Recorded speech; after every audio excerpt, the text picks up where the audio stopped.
Alhamdulillah, kita panjatkan rasa syukur kehadirat Allah Subhanahu wa taala yang senantiasa masih memberikan kita nikmat sehat walafiatnya, dan kita masih bisa melakukan kegiatan-kegiatan yang baik. Mudah-mudahan nikmat sehat walafiat senantiasa diberikan kepada kita serta keluarga kita semua. Amin Allahumma amin.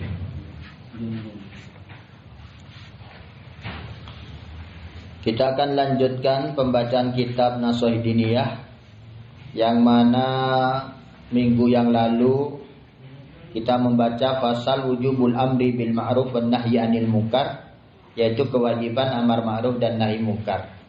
Kita akan lanjutkan at-ta'allulat al-batila fi tarkihima, alasan-alasan yang tidak dianggap atau alasan-alasan yang tidak diperbolehkan dalam meninggalkan amar ma'ruf nahi munkar. Maksudnya untuk tidak amar ma'ruf nahi munkar itu banyak alasan-alasan yang tidak benar. Wala yaqbalullahu ta'ala al-a'dzar al-baridah, dan Allah tidak akan menerima udur maksudnya alasan-alasan yang tidak tepat. Wa ta'allulat al-kadhibah, dan alasan-alasan bohong. Allati yata'allalu biha abna'uz zaman, yang kebanyakan dijadikan alasan oleh umat zaman sekarang. Fi tarkil amri bil ma'ruf wan nahyi 'anil munkar, dalam meninggalkan amar ma'ruf dan nahi munkar. Jadi zaman sekarang banyak orang yang tidak amar ma'ruf dan tidak nahi munkar, lalu memberikan alasan-alasan, padahal alasan-alasan tersebut tidak diterima oleh Allah atau alasan-alasan tersebut tidak benar. Wadzalika, yang demikian itu, kaqaulihim, seperti perkataan mereka yang beralasan tidak amar ma'ruf nahi munkar. Alasannya, innahu la yaqbalu minna mahma amarna au nahaina. Sesungguhnya orang tidak mau nerima bagaimanapun kita memerintahkan atau amar ma'ruf, dan bagaimanapun kita melarangnya, mencegahnya, itu nahi munkar. Jadi alasannya begitu. Buat apa amar ma'ruf nahi munkar? Enggak nerima juga. Nah itu enggak bisa. Enggak nerima tetap aja amar ma'ruf nahi munkar. Jadi jangan alasan kalau ditanya kenapa tidak amar ma'ruf, kenapa tidak nahi munkar. Alah, orang-orang juga enggak akan nerima kok. Au annahu yahsul lana biwasitatil amri wan nahyi adzan la nutikuhu. Atau ada orang beralasan kenapa tidak amar ma'ruf, kenapa tidak nahi munkar. Jawabannya, kalau kami amar ma'ruf atau kalau kami nahi munkar, gara-gara amar ma'ruf dan nahi munkar, kami akan mendapatkan gangguan-gangguan yang kami tidak akan mampu. Nah, ini salah satu alasan yang tidak boleh juga. Kalau masih perkiraan bahwa kalau kita amar ma'ruf atau nahi munkar terus sama orang-orang kita diganggu atau disakitin, itu nggak boleh dijadikan alasan. Kalau memang masih perkiraan, ya, itu kan sama dengan pengecut atau takut, tapi belum pasti. Kalau pasti ya. Wa asbadahalik, dan lain sebagainya, min tawahumat man la basyiratalah, min tawahumat, dari prasangka-prasangka, tapi tawahum itu prasangka yang tidak kuat. Kalau prasangka kuat itu don namanya. Jadi hanya prasangka-prasangka ringan sudah tidak mau melakukannya. Man la basyiratalah, orang yang tidak punya mata hati, maksudnya cuma mengandalkan prasangka lemah. Wala ghira ala dinillah, dan itu menandakan tidak ada ghirah kepada agama Allah, tidak ada kepedulian, tidak ada rasa cemburu atas agama Allah. Wa inna ma yajuzu sukut inda tahaqquqi wuqil adzal katsir. Sesungguhnya boleh diam tidak amar ma'ruf atau boleh diam tidak nahi munkar inda tahaqquqi, pada saat memang betul-betul dipastikan wuqu'il adza al katsir, akan mendapatkan gangguan atau disakiti yang sangat. Gangguan sangat besar gangguannya. Tapi itu benar-benar benar-benar sungguhan akan mendapatkan atau dikeroyok orang sekampung, tapi memang betul-betul sudah ada ancaman. Siapa yang melarang saya minum khamr atau main judi mau dikeroyok, dipendungi umpamanya. Kalau sudah benar-benar gitu dan kita takut, tidak punya kemampuan, ya boleh diam. Tapi kalau hanya prasangka, perkiraan, nggak boleh. Kita harus tetap amar ma'ruf atau harus tetap nahi mungkar. Au tayakkuni adamil kubul, atau memang yakin, bukan perkiraan tidak akan diterima, tapi memang yakin sudah nggak bisa diterima. Memang sudah ini bandel sekali ini, tidak mungkin diterima sudah. Sudah banyak yang amar ma'ruf nahi mungkar, yang mencegah dia tetap saja. Wa ma'a wujudi dzalik fal amru wan nahyu afdal wa aula. Tapi walaupun yakin tidak diterima, walaupun yakin akan diganggu orang atau disakitin, tetap amar ma'ruf nahi mungkar afdalu lebih utama, wa aula lebih utama. Lebih mulia dan lebih utama tetap amar ma'ruf nahi mungkar walaupun yakin disakitin. Walaupun yakin akan dikeroyok. Walaupun yakin gak akan diterima omongannya, tetap saja lebih afdal amar ma'ruf nahi mungkar. Ya. Tadi itu hanya keringanan saja, keringanan. Tapi kalau memang berani, sungguh-sungguh, ya tetap saja lebih afdal amar ma'ruf nahi mungkar. Kan dulu Nabi dan sahabat juga dimusuhi, dipentungi, dilemparin, ya dikeroyokin, gitu. Diusirin, bahkan diancam mau dibunuh. Ghairu annahu yaskutul wujub, hanya saja sudah tidak wajib, tapi tetap afdal amar ma'ruf nahi mungkar, tapi sudah tidak wajib lagi kalau memang yakin terjadinya gangguan yang menyakitkan atau yakin betul-betul tidak akan diterima. Wal ajabu anna ahadakum idza syutima au khida min mali walau say'an yasiran tadiku alai dunya wala yumkinu sukut. Dan tadi titik, ini hal lain, singgungan. Wal ajabu, yang anehnya, kata Habib Abdullah Al-Haddad, ajaibnya, anehnya, jika seseorang di antara kalian idza syutima, kalau dicaci maki, mon eca kocain, au ukhida min malihi, atau diambil dari hartanya, walau say'an yasiron, walaupun sesuatu yang sedikit, ringan, sedikit. Tadi ku aled dunya, menjadi sempit kehidupan dunia baginya, gelisah, ngamuk, pegel mamanya. Wala yumkinu sukut, gak mau diam. Dia ngamuk-ngamuk mana. Nah, ini ajaib. Kalau cuma urusan dia dimaki orang, urusan sedikit aja ngamuk-ngamuk. Hartanya diambil sedikit atau didolimi, ngamuk-ngamuk. Tapi kalau urusan syariat Islam dilecehkan, diam. Nah, ini yang anehnya. Wala yata'allal bisain min tilkal ta'allulat. Kalau saat urusan dirinya dihina atau harta bendanya diambil, kenapa kok gak ada keluar alasan-alasan itu? Alasan gak diterima, alasan takut, alasan itu kok gak ada gitu. Kok maju terus pantang mundur? Min tilkal ta'allulat allati yata'allalu biha bisukut alal munkarat. Kalau ada kemungkaran dia beralasan, ada mampu saya. Ada biar ada memang. Tapi kenapa kalau urusan dirinya dihina atau ada hartanya dirampas orang atau didolimi orang, kok berani dia? Berani ke sana, berani ke sini, protes sana, protes sini, lapor sana, lapor sini. Nah, itu aneh. Tapi kalau urusan mungkar terus diem. Fahal lihada mahmal, apakah ada takwilan? Apa jawabannya? Awajhun siwa, atau mungkin ada alasan lain? Siwa anna aradahum amwalahum ma'az alaihim min dinihim, bahwa kehormatan mereka, harta mereka lebih mulia daripada agama mereka. Jangan-jangan alasannya itu mungkin. Urusan kehormatan pribadi dan urusan harta ngamuk-ngamuk, marah-marah, tidak ridho.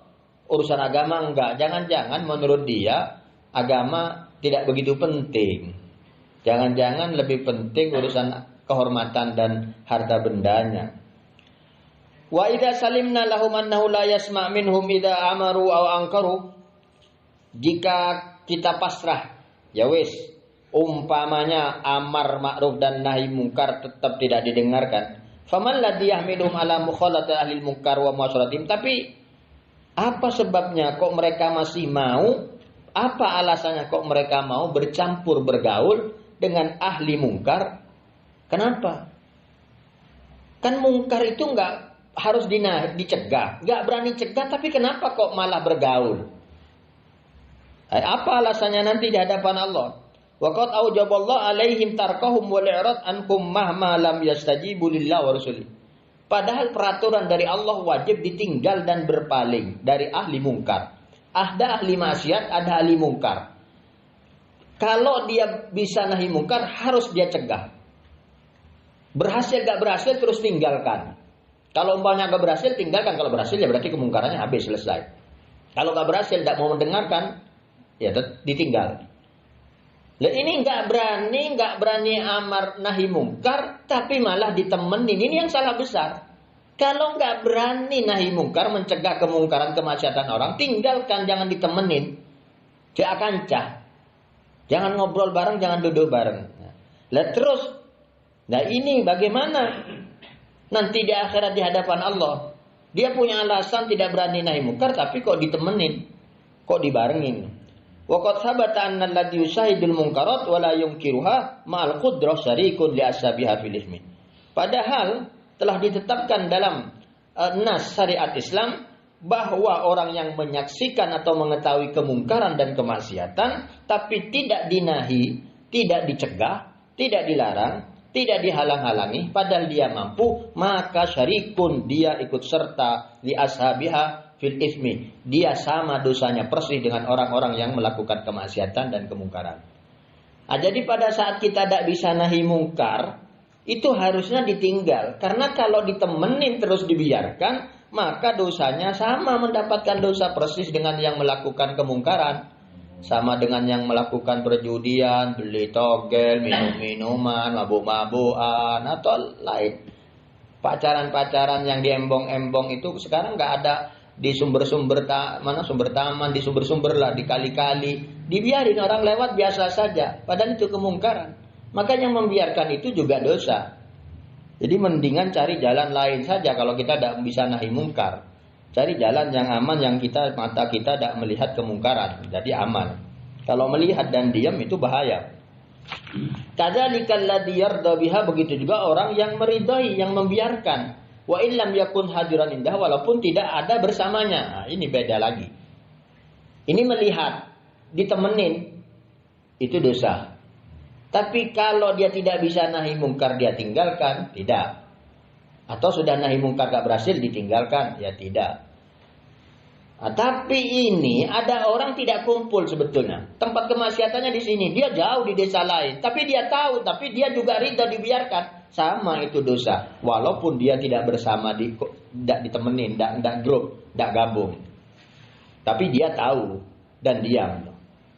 Ridha itu maksudnya ya membiarkan gitu. Tidak protes. Bal wa in kana bainahu wa bainal maudi alladhi tu'mal bi mithla ma bainal masyriq wal maghrib. Walaupun tempat kemaksiatan dan tempat dia jauh sekali antara dunia paling timur dengan dunia paling barat, tetap dia dosa. Apalagi cuma beda kecamatan. Jadi kemungkaran yang ada di mana saja itu harus menjadi perhatian kita kalau kita tahu. Kalau tidak tahu ya jangan cari tahu, itu caranya. Kalau cari tahu itu bahaya, memang repot akhirnya. Walladzi yukhalitu ahlil munkar wa yu'ashiruhum wa yubashiruhum wa illam ya'mal bi amali ma'dudun indallah minhum. Walladzi yukhalid, dan orang yang bercampur baur, masih bertemanan, ahlal munkar, kepada orang yang ahli maksiat dan ahli munkar, wa yubashiruhum, masih mengadakan interaksi, maksudnya masih berteman, kumpul. Wa illam ya'mal, walaupun tidak melakukan kemaksiatan dan kemungkaran juga, bi amali, seperti pekerjaan mereka, ma'dudun indallah minhum, tetap oleh Allah dicatat sebagai golongannya mereka. Naudzubillah min dzalik. Nah, jadi kalau ada orang ahli maksiat, ahli mungkar, nasihati pelan-pelan. Berhasil, alhamdulillah. Nggak berhasil, tinggalkan, jangan ditemenin lagi. Tidak apa-apa kita nggak ngajak bicara. Tak sarmo, tak na, pomon koreng sepadi neka. Saya tahu tak sarmo itu kalau alasan baik-baik. Kalau ahli maksiat memang harus ditinggal. Walaupun teman akrab, walaupun tetangga, sudah tinggalkan. Sekarang sudah tidak bisa berteman lagi. Kalau kamu tetap melakukan itu, saya bukan temannya. Sudah, saya tidak mau kumpul bareng. Tidak ada. Karena kalau masih kumpul bareng, walaupun tidak melakukan, maka oleh Allah dianggap sama. Wa inna zalat bihim uqubah, kalau turun siksaan sanksi kepada mereka, asobathum ma'hum, maka dia akan mendapatkan sanksi tersebut, siksaan tersebut.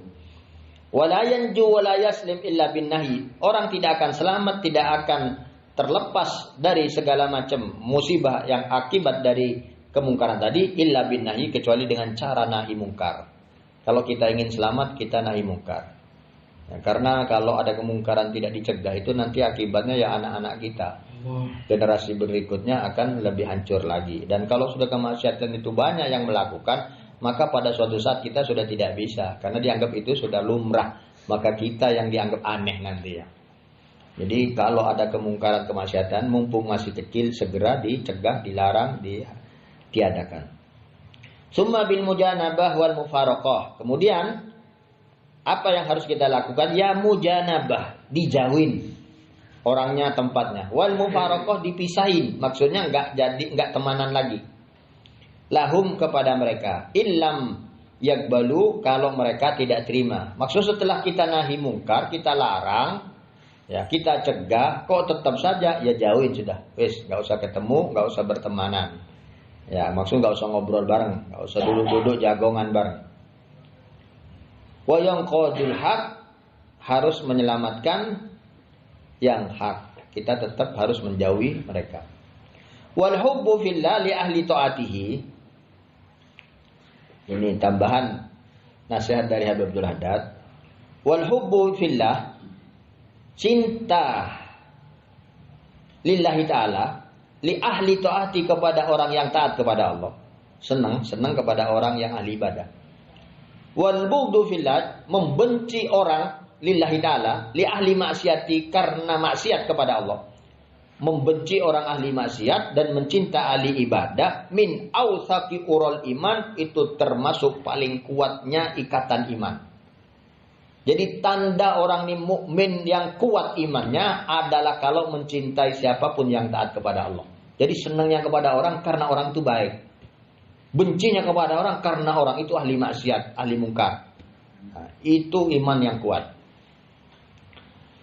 Waqad balaghana an Rasulillah sallallahu alaihi wasallam, sudah sampai kepada kami riwayat hadis dari Nabi Muhammad sallallahu alaihi wasallam, annahu qala, bahwa beliau bersabda, lamma ahdatsa banu Israil al-ahdath, pada saat dulu, zaman dahulu, zamannya Bani Israel, terjadi kejadian-kejadian, maksudnya telah melakukan pekerjaan-pekerjaan nahadhum ulama'hum, yang dilarang, dicegah oleh ulama-ulama mereka, falam yastami'u lahum, mereka tidak mau mendengarkan, fa khalatuhum ba'da dzalik wa wakaluhum, lalu ulama-ulama mereka tetap bercampur baur, kumpul sama mereka. Dulu Bani Israel pernah terjadi suatu kemaksiatan. Ulama-ulamanya sudah menasehati, tapi nggak didengarkan, nggak digubris, nggak ditaati. Dan sayangnya ulama ini nggak mau pindah dari tempat itu, tetap berteman. Falamma fa'alu dzalik daraballahu fi qulubi ba'dihim ala ba'din, maka akhirnya atas pelanggaran para ulama yang tidak mau meninggalkan tadi itu, Allah rusak hati mereka satu dengan yang lain, ya, saling bermusuhan, terjadi percekcokan, pertengkaran, ya. Wala'anahum ala lisani Dawud wa Isa bin Maryam, sampai Allah melaknat mereka para ulama itu melalui lisannya Nabi Daud dan melalui lisannya Nabi Isa ibnu Maryam. Jadi Allah tetap salahkan para ulama yang sudah menasehati, tapi begitu tidak didengarkan harusnya ditinggal. Jadi biar ulama yang baik-baik ahli ibadah ini kumpul dengan yang baik-baik, sehingga rahmat Allah turun di situ. Jangan ikut kumpul, biarkan yang di kampung itu maksiat semua yang nggak bisa dinasihati, biarkan Allah turunkan siksaan adab di situ. Kalau kumpul kita yang rugi, yang baik yang rugi. Ya.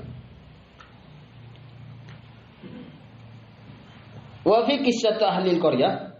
Ini ada cerita ahlil qaryah allati kanat hadiratul bahri. Ini di ayat ada diceritakan ini. Penduduk desa yang perkampungannya dekat dengan laut. Annahum lamma stahallul istiyadil muharram alaihim yaumus sabti tafarraqu salata firaq. Allah Subhanahu wa taala pada saat melarang mereka untuk cari ikan di hari Sabtu. Jadi orang Yahudi hari besarnya hari Sabtu. Orang Nasrani hari besarnya hari Ahad. Orang Muslim hari besarnya hari Jumat. Jadi Ahad itu orang Kristen, Sabtu orang Yahudi, Jumat orang Islam. Jadi hari termulia dalam satu minggu, hari liburnya, hari ibadahnya untuk Muslim hari Jumat. Ibadah untuk orang Yahudi hari Sabtu. Ibadah untuk orang Nasrani hari Ahad. Jadi yang libur Ahad kerjaannya itu orang Kristen supaya dia ke gereja. Yang libur Sabtu itu orang Yahudi. Indonesia sekarang pemerintahan meliburkan Sabtu dan Ahad. Ya wis, Nasrani dan Yahudi. Nah, dulu di Indonesia masih Jenderal Yusuf apa Pak Yusuf gitu menteri agamanya itu liburnya Jumat. Menteri pendidikannya, bukan menteri agama, menteri pendidikan. Jadi dari merdekanya Indonesia sampai tahun berapa, semua sekolah dan kantor liburnya Jumat di Indonesia. Mulai dikuasai orang-orang Kristen dirubahlah menjadi Ahad, lalu ditambah menjadi Sabtu dan Ahad. Walaupun menteri pendidikannya, menteri agamanya, menteri-menteri lainnya sudah ganti Muslim, tetap saja lupa tidak meliburkan lagi hari Jumatnya. Nah, itu dulu hari Sabtu dilarang kerja. Kayak sekarang hari Jumat kan kita dilarang kerja, tapi untungnya hanya pagi saja. Setelah Jumatan dipersilahkan kerja. Kalau orang Yahudi Sabtu nggak boleh kerja, nggak boleh cari uang, nggak boleh cari ikan ini. Ini ada orang kampungnya dekat laut, kerjaannya nelayan. Lu kalau Sabtu ikan keluar banyak, yaitu ujian memang. Harusnya mereka ke tempat peribadatannya menyembah Allah. Ya dulu orang Yahudi Nasrani sama nyembah Allah semua ya. Itu ikan banyak. Akhirnya sebagian orang Kinara nyari cukup, beceng Sabtu banyak cukup malah soro libur Sabtu gitu ya. Akhirnya tafarruqu salasa firaq. Dengan adanya larangan itu dan orang-orang Bani Israel banyak yang tetap melanggar, maka terjadilah 3 golongan dalam menyikapi larangan cari ikan di hari Sabtu. Fa firqa istadu wastahallu ma harramallahu alaihim. Golongan pertama tetap cari ikan, menghalalkan yang diharamkan oleh Allah. Allah sudah melarang jangan kerja hari Sabtu, tetap dia kerja. Wa firqa amsaku wa nahahum wa lam yufarikum. Satu golongan lagi, ini golongan kedua, tidak mau mencari ikan. Ya, tidak mau mencari ikan hari Sabtu. Dan melarang orang-orang golongan pertama yang cari ikan hari Sabtu itu dilarang. Walam yufarikum, tapi tetap bergaul. Oh, jarang teretan, jarang bola, jarang tetangga, tetap. Sepenting kok lemari ngelarang. Itu golongan kedua. Golongan ketiga, wa firqa faruquhum wa kharaju min baina adhurim ba'dan nahilahum. Golongan ketiga, setelah ikut melarang tapi tetap mereka semua keluar pindah ke desa lain. Oh, ini berarti penentang golongan ya, ahli maksiat kapi. Jenggi pangeran Solomon Sabtu ibadah. Mereka itu cuma Sabtu tok. Kristen itu mun Ahad tok. Mun kita alhamdulillah sehari 5 kali abajang ya. Dan dah harus ke masjid, boleh di mana-mana. Kalau Kristen kan hanya di gereja. Falamma nazalatil uqubah ammatil ulah. Wa kadatsaniyah liqamati mahlil masyiyah wa illam ya'malu bi'amali. Begitu turun sanksi siksaan adab dari Allah Subhanahu wa taala, maka semua golongan pertama kena dan golongan kedua juga kena karena mereka kumpul dengan ahli maksiat walaupun tidak melakukan kemaksiatan. Wa najat al-firqah tsalisah, dan selamatlah golongan yang ketiga karena sudah pindah luar kampung. Jadi mau dikasih gempa nggak kena, mau kasih banjir nggak kena, mau dikasih segala macam virus penyakit kan nggak kena karena sudah keluar desa, sudah pindah. Wa dzalika qaulu ta'ala, itu diceritakan dalam Al-Qur'an, anjaynal ladzina yanhauna 'anis su'i wa aqadnal ladzina zalamu bi'adzabin ba'is bima kanu yafsukun. Kami selamatkan orang-orang yang mencegah dari perbuatan keburukan dan kami berikan sanksi kepada mereka yang zalim dengan siksaan yang pedih atas apa yang telah mereka lakukan pelanggaran. Famasakhumullahu qiradatan walanahum kama fil ayatil ukhra au nal'anahum kama la'anna ashabas sabti. Kemudian orang-orang tadi yang cari ikan ke laut hari Sabtu itu famasakhumullahu qiradatan. Mereka semua wajahnya atau mungkin tubuhnya langsung dirubah menjadi monyet. Semua orang itu udah diketang, jadi monyet. Nah, itu dalam ayat Al-Quran ada ayatnya. Jadi tafsirnya situ bisa dibaca. Itu ceritanya mereka jadi monyet dirubah oleh Allah Subhanahu Wa Taala. Jadi yang di kampung situ jadi monyet semua. Wala'nahum, sudah jadi monyet dilaknat lagi oleh Allah Subhanahu Wa Taala. Diputuskan dari rahmat Allah. Sebagaimana ayat berikutnya, aunal anahum, kami laknat mereka kama la'anna, sebagaimana kami laknat ashabas sabti, orang-orang yang pelanggaran di hari Sabtu tadi disebut ashabus sabti. Orang-orang Sabtu maksudnya orang-orang yang tetap cari ikan di hari Sabtu tadi yang jadi ikan. Jadi monyet ya. Wa takunul hijrah wal mujanabah li ahlil ma'asi indal iyas min qubulihim lil haq. Jadi menjadi syarat untuk hijrah pindah menjauhi orang-orang yang ahli maksiat pada saat sudah tidak diterima lagi. Sudah berkali-kali nahi mungkar tetap gak diterima, ya jalan keluarnya harus hijrah. Menyelamatkan diri supaya hidupnya lebih enak. Karena kalau dilaknat di kampung itu, maka sekampung gak barokah, rizkinya repot, keluarganya berantakan semua, gak harmonis, gak ada sudah mawaddah warahmah itu hilang kalau sudah dilaknat. Jadi rugi. Walaupun ahli ibadah, sholat setiap siang malam, sholat sunnah banyak, puasa sunnah, tapi tetap saja hidupnya gak akan enak karena kampung situ dapat laknat. Dan kalau turun bala semuanya kena. Ya. Itu naudzubillah min dzalik. Mudah-mudahan kita semua diselamatkan oleh Allah Subhanahu wa taala. Mudah-mudahan kita sehat walafiat, panjang umur dalam keadaan ibadah kepada Allah dan meninggal dalam keadaan husnul khotimah. Mudah-mudahan kita dan keluarga kita semua dijaga oleh Allah Subhanahu wa taala dari segala macam wabah, virus dan penyakit dan dari semua dari kedoliman umat manusia yang tidak kita inginkan. Amin. Allahumma